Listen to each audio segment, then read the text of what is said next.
Live at local morning radio, coming to you from the studios of Magic Broadcasting on Laird. This is the Kramer Show. This is the Kramer Show. The phone is now open, and the phone operators are standing by. Turn down your radio when you call. Pay attention and be ready to go. 850-233-9988. I said if you're having the best time of your life right now, let me get it. Yes, sir. This is Kramer.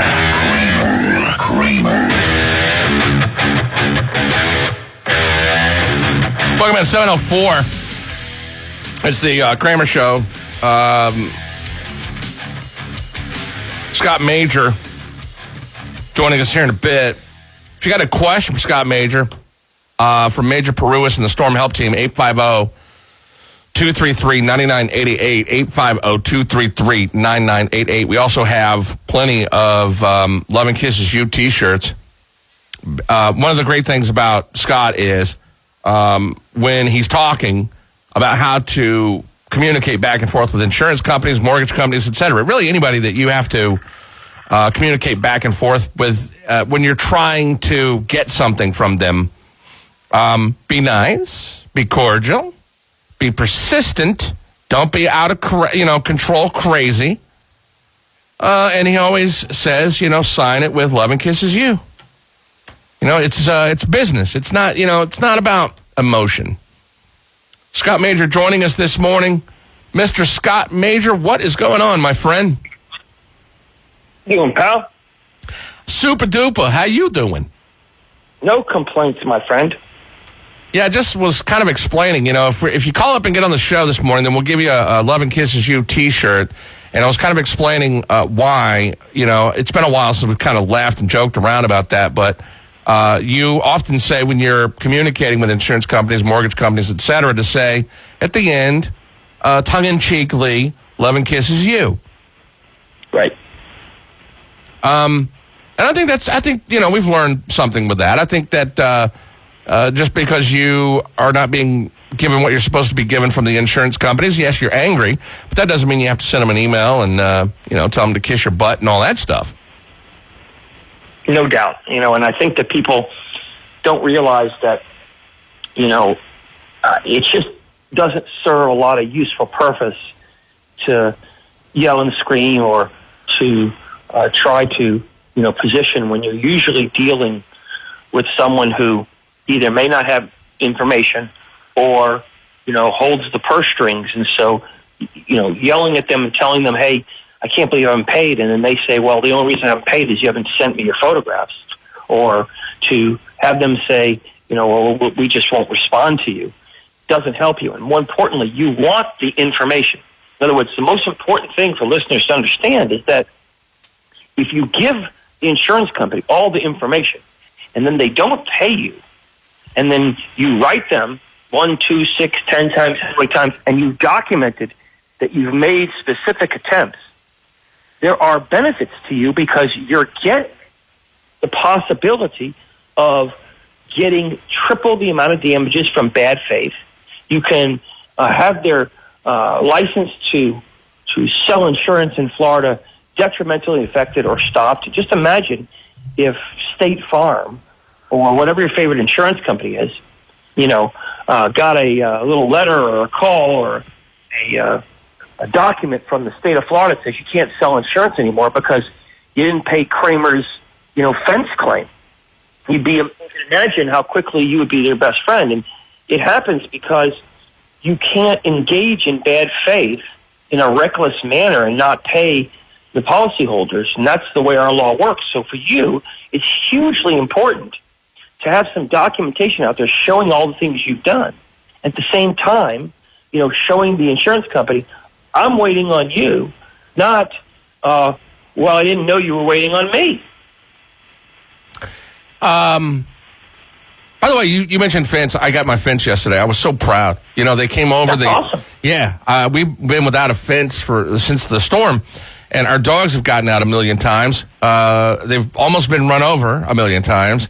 I have chased the dogs through neighborhoods where I thought I was going to get shot at some point because they, I chased one Saturday morning, I chased my dog in the middle of 23rd or in the middle of State Avenue almost all the way to 23rd. If you have any idea how far how away that is from my house.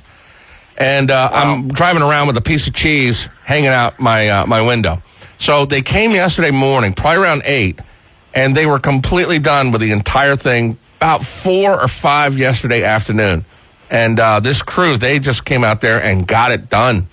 So big ups to them. And they're not from this area. They're from Jacksonville. They came over here to do some work from Jacksonville. And so a big shout out to the companies that are here from other parts of the country that are here, doing business and making money, but you're a vital part of rebuilding this area. And I'm glad to have them here, the ones that are doing it the right way, ethically, and getting it done. Yeah, no doubt. And I'll tell you that for everyone who's out there, it's never too late to get a lawyer involved, help involved. We just can't emphasize enough that we need to make sure that we arm each of our listeners with every bit of ammunition to get the maximum results in their claims, and to make sure that it's never too late to start getting help. But the longer you wait, the worse it is for you.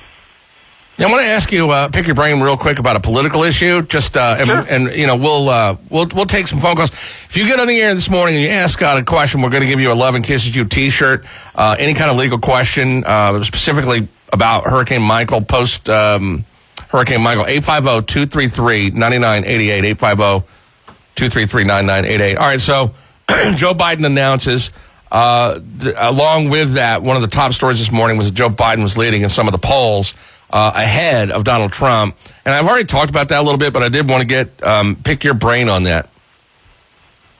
Well, I can tell you that, the problem that the Democratic Party has right now, unfortunately or fortunately, depending on where you sit as an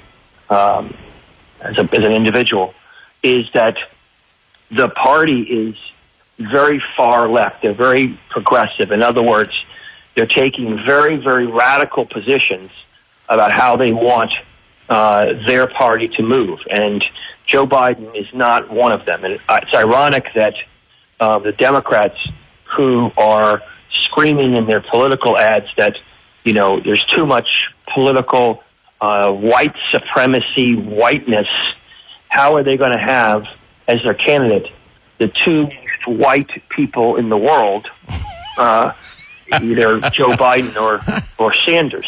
Yeah, right. How are they going to do that? And ironically, every one of the figures are now coming out, and the males in the Democratic Party are now coming out saying, well, we're definitely going to have a woman as the vice presidential candidate. And I wonder if they're really for women, why every male candidate doesn't step down and say, I would love to be a vice presidential candidate for any woman who runs, because obviously, we need to put women in power, and women have been suppressed. So I think you have two fundamental problems before you even get to politics about the way in which they're doing things that will hurt them. Biden, ironically, is probably one of the most moderate of the group, and is actually a better candidate to run on because he's more centrist than most. He does have some history behind him that probably isn't as favorable. He certainly is a centrist candidate and can get most of the people who won't admit on the Democratic side that they are at, rather than some of these radical views about eliminating cows and planes. And so I think it's a fascinating and interesting point, and I think he's gotten in because he thinks he can do that. I think what's really striking, think about it, this guy can't even get the endorsement of the guy he served with. He's been there. He was with 8 years with Obama, and he can't even get his endorsement. How frightening is that? Yeah, that's a good point. If you can't get, you were the vice president. Why didn't Obama stand next to him when he was doing the nomination? Is Obama, that unhappy with Biden that he's afraid Biden might not be the nominee, so he doesn't want to announce he's supporting him? I mean, that is just, you want to talk about, a poster child for problems.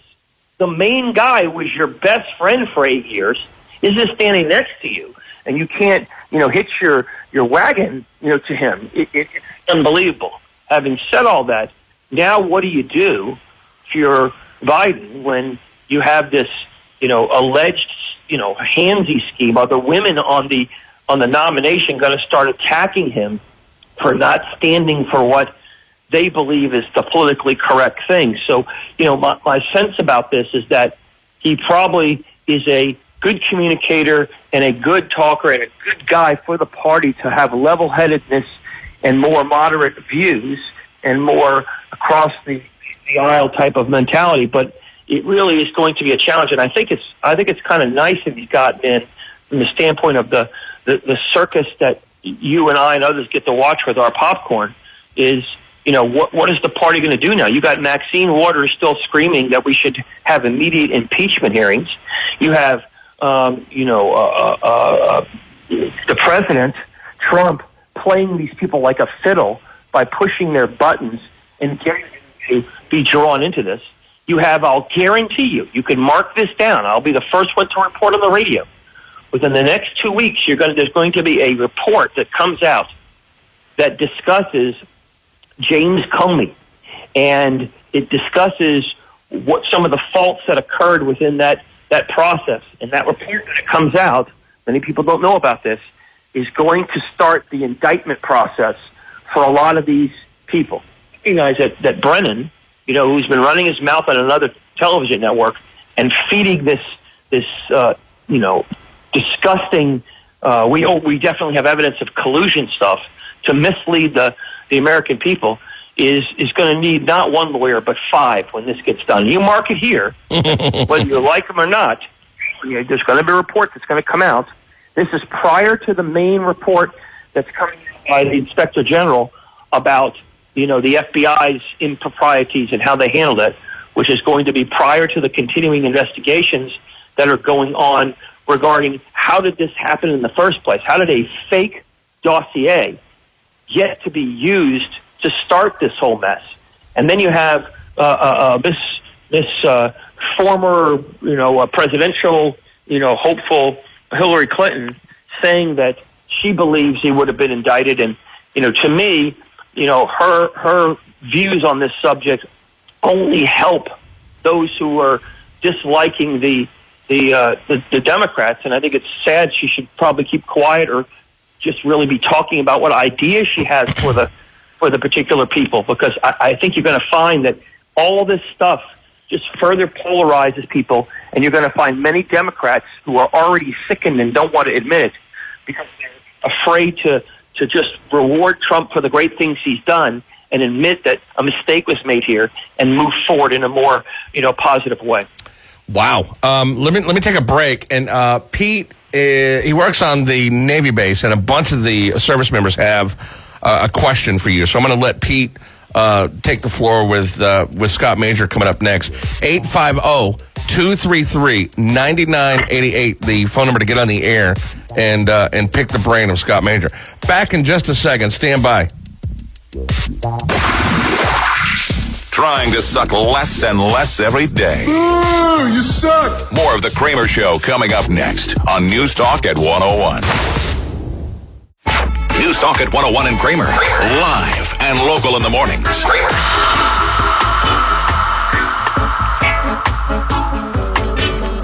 Scott Major's with us from Major Parúas and the Storm Help Team. Pete is in Callaway. Good morning, Pete. Good morning. Thank you all for taking my call this morning. Got a real interesting question, I think. Okay, let's hear it. All right, there's a bunch of us out here that have a similar situation. We have the same insurance agency that represents us when they found our insurance company for homeowners insurance. To what level or to what degree are they responsible for selling us appropriate insurance, given the fact that I'm not an expert in the insurance field, they are, and if they didn't sell us adequate insurance, can we hold them accountable? Thanks for the call. The answer is absolutely. So let's talk about that a little bit. First, every one of you, if there are 100 of you or 1,000 of you, however, should all get in your cars and drive down to that agency together. And you guys should get out of the car and go into the office and say, we're valued customers, and we'd like to stand here while you call on behalf of all of us and tell the insurance company to pay all of our claims. If you had insufficient insurance, because that's their duty, and I'm sure that they would happily, well, because they want the business, and then when they don't, or when the insurance company calls and all of you can sit in the same room, we can have giant, speakerphone set up with popcorn and a 70-inch screen TV, and we can have her FaceTime the desk level adjuster so that you guys can all get to see, and they'll either pay or they won't. And if they don't, let them tell you why. And when they say that's because you didn't buy insurance for your fence, or because you didn't buy insurance for the shed, or you didn't buy sufficient insurance, then you can ask them very kindly to back up their truck of money and then dump it out on your lawn so you guys can properly get what you deserve to get, because they had a fiduciary obligation to provide you with the proper insurance or to explain to you why they weren't providing that proper insurance. When they fail to do that, you're going to have lawsuits for negligence and breach of fiduciary duty from all of you. And I'll tell you that it is a strong claim when insurance agents or any professional doesn't provide you with competent work. If the roofer did 3/4 of your roof and then left 1/4 empty and said, well, this is the way we do roofs, and then rain came and poured water into your house, or you wouldn't accept that. If you get your car fixed and they put 3 tires on, and they were the best tires in America, but your 4th tire wasn't there, couldn't really, be completely happy with that. So why should any insurance agency do that? Now, having said that, it's not me being critical or being mean to insurance agencies. I expect insurance agents to do what any professional does, and that is properly insure you. Maybe for some people they have good explanations. They explain that you weren't going to get this much coverage or you couldn't get more coverage, and fine, that may be true. But for a lot of situations, it may be that they just fail to do the job that they're required to do. You have no idea what insurance to buy. The idea that an individual would know what insurance coverage to buy is beyond preposterous. I told Kramer, and I've said this before, we put 10 lawyers in a room and told them what insurance to buy for their house, 11 of them would say they don't know what to buy. And if you put the same 10 in a room and ask them to read the insurance policy, you probably get 6 different answers and 4 people that need to eat donuts and drink in order to get over the experience. So I'm just telling you that I think, yes, there is exposure, and I would encourage each and every one of you who either didn't get proper coverage or still haven't been paid. Call the 844, 800 laws number. Yeah. Sir. Yeah, and it's awful funny that the insurance agency that they went through, or that he chose, we all have the same insurance company, and we're all getting treated the same way. And when we've talked with him, he has said, well, I offered you the opportunity to buy what you thought you needed. And, I mean, almost every one of us to a T have the same, pretty good idea. I would love to have that claim. Love to be able to ask that agent, okay, so what exactly did you think I knew I needed? Please explain to me. Look in the camera. Look, because you're going to be talking to the jury, because I videotape these things. Look into the camera and tell the camera all the things that you educated the client on so they would know what menu items they had to buy. Go ahead and tell me that. To me, that statement just makes me want to make sure every one of you, 1,000 of you, or however many there is, calls the 844-800-LAWS number so that we can figure out how to get you guys completely compensated, because that is just awful. Just awful for you guys, and that should upset. I really appreciate your time, and we'll be in touch. Anytime you guys, you'd be very well. Okay. Pete, 844-800-LAWS, okay? 844-800-LAWS. You guys call him. I can tell he's pissed, and that's how you want him, all right? Roger that. All right. Thank you. All right, very good. By the way, so I want to make sure that I understand this. And I've heard you talk about it, and I don't think I'm asking you specifically this question or in this manner. When you go to an insurance company and you say, hey, I have a house, and I need to get it insured, you're telling me that it's their responsibility to make sure that you have the proper coverage should something like a hurricane go down? I guess that's my main question. And the second one is, if you don't have the right insurance, the proper insurance to withstand a hurricane and be made whole, can the insurance company easily come back and say, well, you're the customer, you're the one that, told us what kind of insurance you wanted, and you failed to buy that kind of insurance, so why is that on us? Okay. The answer is, yes, they have a duty, and if they fail to do what a reasonable person would do, a reasonable insurance agent with that skill, what kind of insurance should they have sold you, then they're liable for negligence, number one. Number two, if you went to the eye surgeon because you had cataracts, and you thought you had cataracts, and you asked the eye surgeon, what should I do? And the answer is, I don't know, tell me how you want me to take out that cataract. If you don't tell me properly, and then end up screwing up, well, you didn't tell me properly. I mean, what kind of idiocy is that an insurance agent could say, I have no exposure, no liability whatsoever, because, you didn't tell me something that you couldn't possibly have known. That's the whole concept of buying from an agent, buying from an insurance salesman, is you're buying based on their expertise. And most good agents will tell you, here's what you need to buy, here's your options. If you don't want to buy this much insurance, that's fine. But they don't say, just come in and tell me, and if you don't tell me, I'm not going to get that insurance for you. And later on, I'm going to blame you for something you didn't know. Absolutely every agent has a duty. Just like lawyers have duties, just like professionals have duties, they all have duties, and they're responsible when they don't act like a reasonable person with that skill should act. All right. That's the bottom line. Scott Major is up. You are up too. Next on the phones, 850-233-9988. To get in touch with Scott off the air, 844-800-LAWS. 844-800-LAWS. Show on Panama City's information station, NewsTalk at 101. We're back. This is the Kramer Show on NewsTalk at 101. Scott Major's with us today. Scott Major from Major Parúas and the Storm Help Team. To get in touch off the air and talk to Scott, 844-800-LAWS. Stormhelpteam.org is the website, too, stormhelpteam.org. Our phones are open for you, so if you got a question, somebody just dropped off. They were talking about their mediation company did more damage than the storm. And they dropped off during the break, but is that something that does that happen often?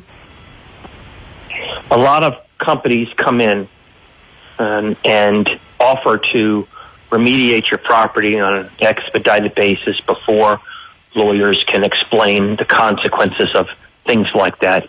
Some of them do a nice job, some of them don't. And a lot of times you get these remediation companies that go in and do work and do more work than is necessary and overbill, and then that creates problems for the consumer. That's not to say that all remediation companies are bad. There are some great ones. But you have to make sure that you get a scope of work, that you understand what they're doing, and that you recognize that when they fail to do what they're supposed to do, that is, they either overbill or they improperly do things, that your contract with them covers such responsibility. And they're going to be responsible to correct those problems, or alternatively, they cannot collect on monies which are not validly reflected in the actual work they've done. And sometimes that's difficult, but it can create another set of problems for the insured, for the listener, when they have the companies go in and just gut their premises or don't properly document what they're doing. Back to the insurance. I mean, you're right. A while ago you said that, most people don't have any clue what kind of insurance they need. And the insurance agent is supposed to provide that. But how can you know if you go into an insurance, if you talk to your agent and you say, hey, I need this, that, and the other thing, what do you think else do I need? How do you know whether or not you're being swindled? What I'm hearing is that insurance companies, they try to get you to buy by reducing your cost, thus taking things out of the insurance claim. Is that happening still a lot around here, or how would I know that I'm being properly insured? Sure, there are some things that you need to know about, and we'll dedicate some shows to talking about it. But if you think about it from the standpoint of, let's use a car insurance situation, I tell every person, don't ever buy auto insurance without having what's called or uninsured motorist coverage. That is coverage in case the guy who hits you or girl who hits you doesn't have insurance. And commonly agents will say, well, you don't need that. You don't need to get uninsured motorists because it'll save you X number of dollars. And you don't know that when you have your smaller policy and some catastrophic injury occurs, that you're not going to receive much in the way of insurance because there isn't any insurance out there. The same thing happens here in that what you have to do is you have to have some basic knowledge yourself and ask yourself, what do I need to replace my home? What kinds of things in my house are very valuable? What are items around my house that I absolutely know I'm going to need to be replaced, like as a fence or something of that sort? And then I walk in with my list of items and I say, here, what I'm trying to look for is the max amount of money you need to cover my house, and give me the ranges of what the premiums are. If I'm going to get $300,000 of coverage or $400,000 of coverage, my house is worth, $500,000 or whatever the number is. And you go in with your base things of what you want. What would you want an insurance company to repay you if you had losses? Obviously, if somebody has very little in the way of contents, in other words, they just have some simple furniture and they really don't have a priceless piece of art or something of that sort, they don't need to spend money on buying $100,000 worth of contents coverage. On the other hand, if they do have some very important things, they want to protect that, then they can buy more coverage there. If you have contents, if the things that are in your home are very valuable, you want to provide coverage for them. If you don't have a fence around your home, you may not need coverage for the fence. If you do have a fence around your home or a pool or a shed, you need to make sure that there's adequate coverage for them by asking them. It's not your job to figure out how to go about getting it. It's your job to let them know. Now, most agents don't go out to the property and don't look at the properties. That's changing now, but the idea is they need to get educated too and tell you, hey, well, you have, two kinds of roofs, or you have windows, but they're not impact windows. We need to get code upgrade that is law and ordinance coverage to make sure if you have to replace older things, you don't get popped with not having enough money to replace it with the thing that the state of Florida or your city requires. And so looking at some of the common sense things that you and I, when our home, would know about, those are the things you use. And if you move, then you change your insurance. If you move and now you're in a rental and you don't have a home, you can buy renter's insurance, which is much less expensive. But the most important thing is just to generally think about what are your specific needs generically. What is it that I would need to buy or replace if there was some catastrophic damage? And then from there, you work off of that particular situation. And insurance companies oftentimes will insure you for just about everything you want. It's just a function of money. And then when you have bigger businesses or you have condominiums, there's a way of layering coverage, that is buying multiple policies that make it extremely cheap. So instead of buying a $5 million policy or a $20 million policy for that giant condominium you have, that $20 million policy costs $500,000 a year to buy. You can buy a $1 million policy and then buy excess policies on top of that, and it will cost you $30,000, a lot cheaper. So it's just using your head and being sensible, and then if you have problems, getting experts like me involved just to give you some advice and to get some good soundness about what you're doing, and then having you come to your condo association or come to your business meetings or your chamber of commerce meetings or whatever meetings you have, your church, whatever it is, and talk to 1,000 people and say, here's what you need to do. And I'll happily do it. I'll stand in grass and talk to blades of grass if you'll give me a place to do it. So, I just want to be able to be helpful. And I think that most people are getting a rude awakening today as to what they don't know and how that's being held against them. It's a shame, and I've said this a million times, but really is a shame to drive around in certain areas and see businesses that we all, visited and patroned all the time, and right. they're not up and running. There's a lot of businesses that are, running part of the time or partially. I know, like one of the Winn-Dixies has like a partial little area, and it's got basic stuff like bread, milk, eggs, and stuff like that. But there are businesses that, man, I want to call somebody and just say, hey, what is going on? Like, Right. what is the holdup? What's the problem? Is it an insurance issue? If it is, then why have you not called, somebody like Scott Major to go in there and unclog this wheel of whatever is going on? I'm really enthralled by that. I can't get over it. I mean, mom and pop businesses, that you kind of halfway understand, because maybe they don't have the access to funds to be able to do something like that. Maybe that's what it is. I don't know. But we have a lot of corporate businesses in this area that are still down, and it's mind-blowing.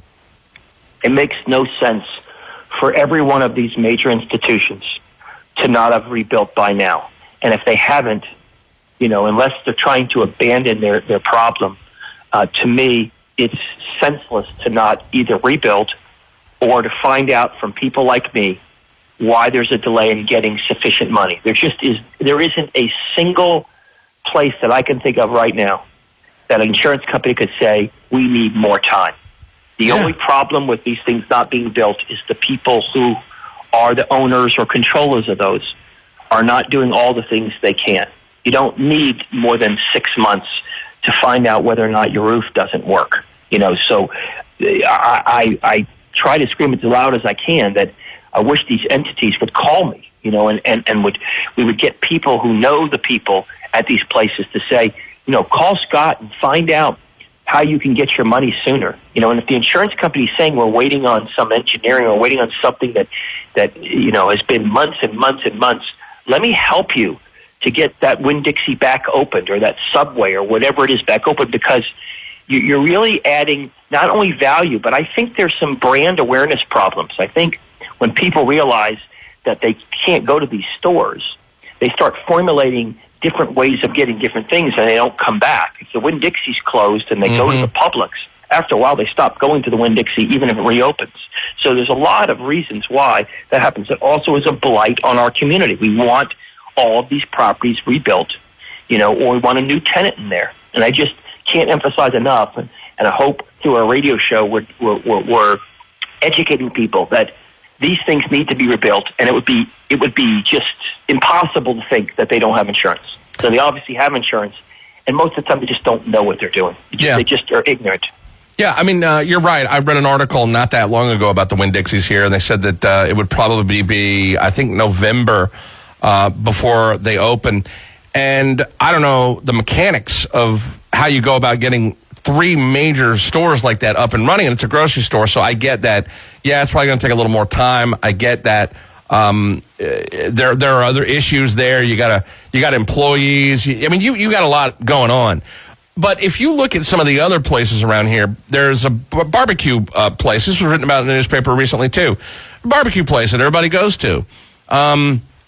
Not a huge place, but not a small place. A moderate, medium-sized restaurant that still has not opened yet. And you just think to yourself, well, what happened? Why have they not been able to reopen? It's been 6 months, and there's no sign of anything that's been done. Not one nail in a board anywhere. That's a frightening situation. Yeah, I agree, and I think it's not due to some planning issue or they're waiting on a permit. Trust me, that's not the problem. So I think there's just, as you and I understood from day one, I knew a little more because I've been through storms. The mass amount of ignorance, the inability to know that this is a complicated area, that we're now 6 months out and growing, and the insurance company still hasn't paid, a lot of money to people. And the amount of interest that's being made on that money that's not being paid. And some of the ignorance of people who just didn't know what to do. They just don't know what to do. We still get phone calls on that. We do get a lot of positive calls, I will tell you, about us being on the radio. Tremendous amount of just phone calls telling us that what we're doing is really helpful and that people really like educating them, and they would never have been where they were without that. So I think just getting more education out there and keeping on this show, like you say, and perhaps on other shows, hey, listen, get educated, get empowered. Everybody has an interest. All our citizens want our roads and houses and homes and businesses rebuilt. We want to take back, our 850 strong, name. And by doing that, we're going to make our entire community better. And the way to do that is to get people like Scott who can educate us, whether we hire him or not, can educate us and fight for us in the best way possible. Scott, you know what? I'm such a fan of you, and I really do appreciate your knowledge when it comes to politics, legal stuff. I just think you're a neat guy. And I don't know that I've asked you this, but I want to ask you this out of a deep curiosity, because I can't figure it out, and I want to know what your thoughts on this. And two, you have lived and been through a lot of storms as well, so you know a little bit more about how the politics is played. Do you have any comments or ideas on why this area has virtually been ignored from Congress? And, I mean, we're all as a community really starting to be angry about that. I think you have a right to be angry. I think that you are in the crosshairs of more political battles where if we don't get the panhandle money, maybe the people in the panhandle will blame Trump or blame the Republican Party because, look, even he couldn't get it done. You know, I think part of the problem is purely political. It's proven by there was a recent attempt by the Trump administration to try to get billions of dollars into Georgia and Alabama, and it's being held up in Congress to distribution. You know, I mean, you have these problems that unfortunately I believe are political. And, you know, if you had been a completely Democratic base, you might have that money sooner, or they would be saying that you're just like the children who are put in cages. So because you're not a suitable victim, because helping you doesn't help, as unfortunate as that may sound, I think that's part of the problem. Obviously, doing what you guys are doing and trying to scream as loud as you can help. And you do have a Republican governor, and perhaps, you know, can help. But I think the most important thing to understand is you may be just another one of those victims in this political crosshairs. And I could tell you, I do see a lot of lag time in money getting to places, even though it gets appropriated. And I see that all the time, and I've talked about needing to be like a special receiver who could distribute the money faster and be appointed by presidents and FEMA and other types of organizations so I could help that. But it's really a sad thing and a very upsetting thing for you all. And I think the only thing you could do is keep screaming loudly, but don't hold Republicans, you know, responsible if it's a political issue. If it's not, then hold everyone responsible. But my sense is that it's partly political because they don't want to give another victory, and they have a great fear of maybe you guys will be alienated against the system, and it might help. And as dark as that seems, I really think that's in play here. Yeah, sadly, I think you're right. We got to take a break. If you got a question for Scott Major, you can call up, get on the air, and do it.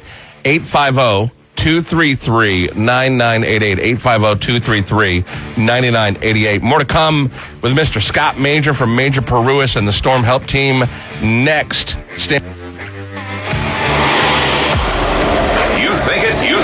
He says it. More Kramer Show next on NewsTalk 101.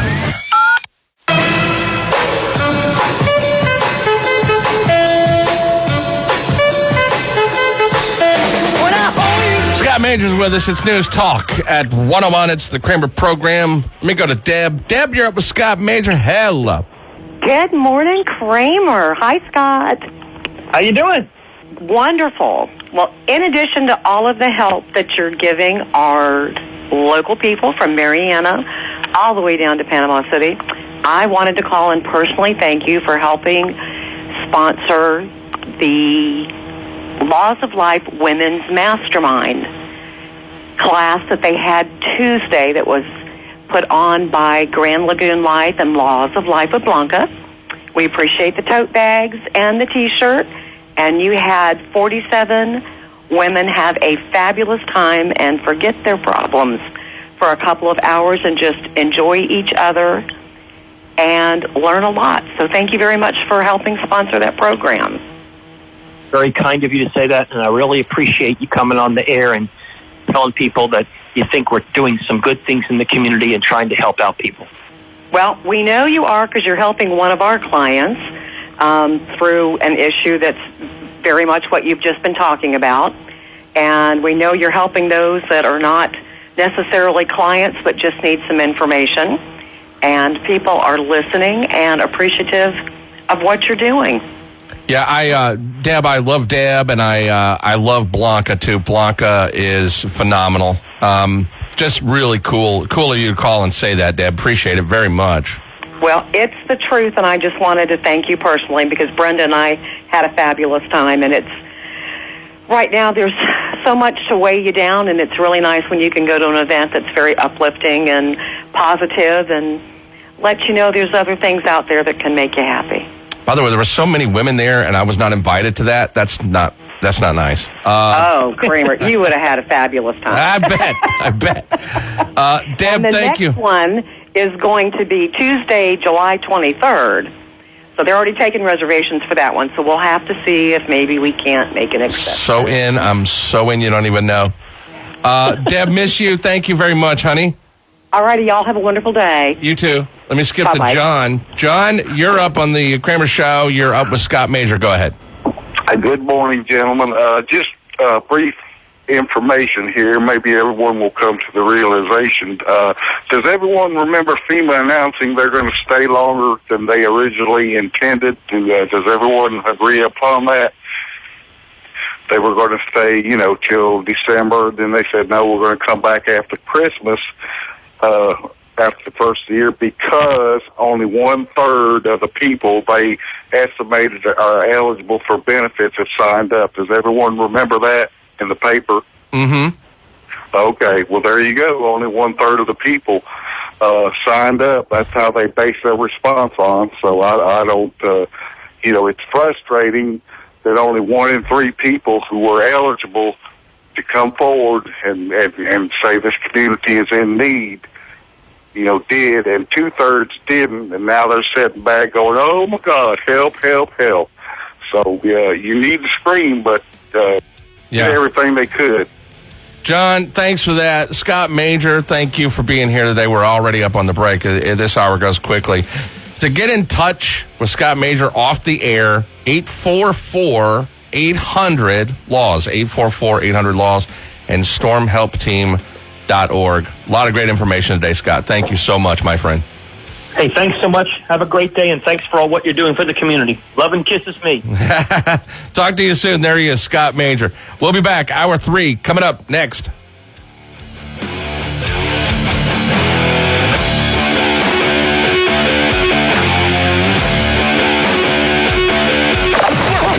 This is live and local morning radio.